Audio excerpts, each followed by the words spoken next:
पाठ 13 रक्त की कहानी। आरंभ करने से पहले हमारे शरीर के सभी अंग महत्वपूर्ण होते हैं। फेफड़ों की मदद से रक्त शरीर के प्रत्येक भाग तक पहुंचता है।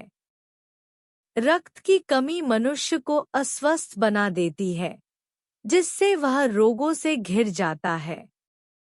आओ अब पाठ को पढ़ते हैं।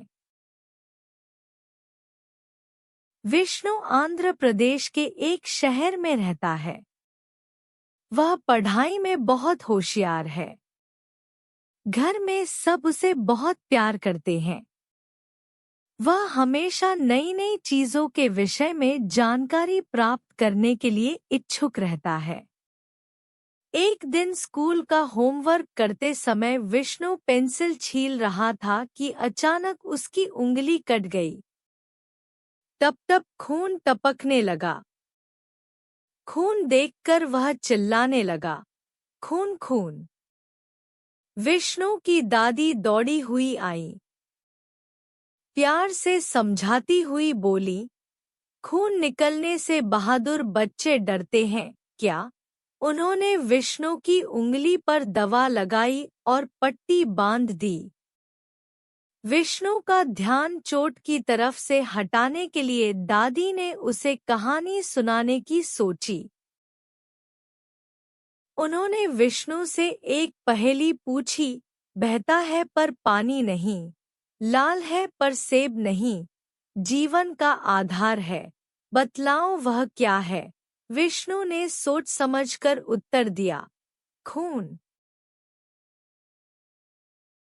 दादी ने कहा, चलो अब मैं तुम्हें रक्त की कहानी सुनाती हूँ। कहानी शब्द सुनते ही विष्णु दर्द को भूलकर दादी की तरफ देखने लगा। दादी ने बताया, रक्त के दो भाग होते हैं। एक भाग पानी जैसा तरल होता है जिसे हम प्लाज्मा कहते हैं। दूसरा भाग छोटे बड़े विभिन्न प्रकार के कणों का है, जो प्लाज्मा में तैरते रहते हैं। कुछ याद करते हुए विष्णु बोला, दादी, विज्ञान की अध्यापिका ने बताया था कि रक्त में कुछ लाल कण होते हैं तो कुछ सफेद, और ये इतने छोटे होते हैं कि हम इन्हें अपनी नंगी आंखों से नहीं देख सकते हैं। दादी ने विष्णु की पीठ थपथपाई और कहा, हाँ, इन्हें माइक्रोस्कोप से ही देख सकते हैं। रक्त में जो अन्य कण होते हैं उन्हें प्लेटलेट कहते हैं। विष्णु ने पूछा, पर दादी, रक्त का रंग लाल क्यों होता है? दादी ने उत्तर दिया, रक्त में लाल कण बहुत अधिक होते हैं। इनका रंग एक पदार्थ के कारण लाल होता है जिसे हम हीमोग्लोबिन कहते हैं। हीमोग्लोबिन का लौह तत्व फेफड़ों से ऑक्सीजन लेकर उसे शरीर के सभी भागों में पहुंचाता है। विष्णु ने सिर हिलाते हुए कहा, अच्छा दादी। दादी बोली, अच्छा, क्या तुम जानते हो एनीमिया क्या होता है? विष्णु सिर हिलाकर बोला, नहीं। आप ही बताओ न। दादी ने समझाते हुए कहा, यह एक तरह का रोग है जो रक्त की कमी के कारण होता है। भोजन में लौह तत्व की कमी तथा पेट में कीड़े हो जाने से भी यह रोग हो सकता है। बात आगे बढ़ाते हुए दादी बोली, विष्णु, बताओ कि लौह तत्व और विटामिन हमारे भोजन में किन किन चीजों से मिलते हैं? दादी का यह प्रश्न विष्णु को बहुत सरल लगा।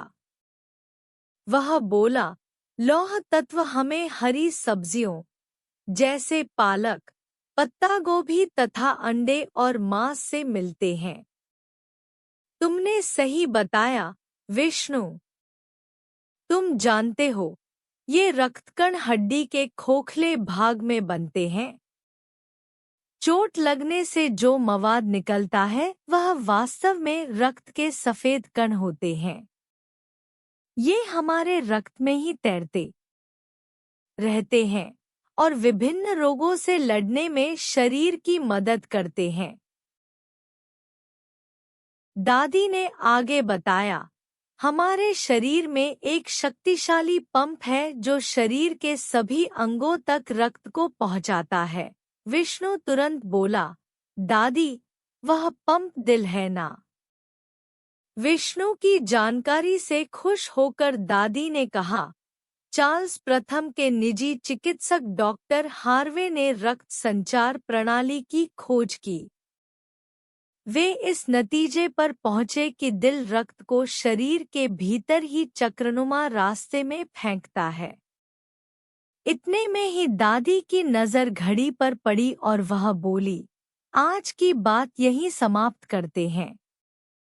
रक्त की इतनी रोचक कहानी सुनकर विष्णु बहुत खुश हुआ और अगले दिन की पढ़ाई के लिए स्कूल का बैग लगाने लगा।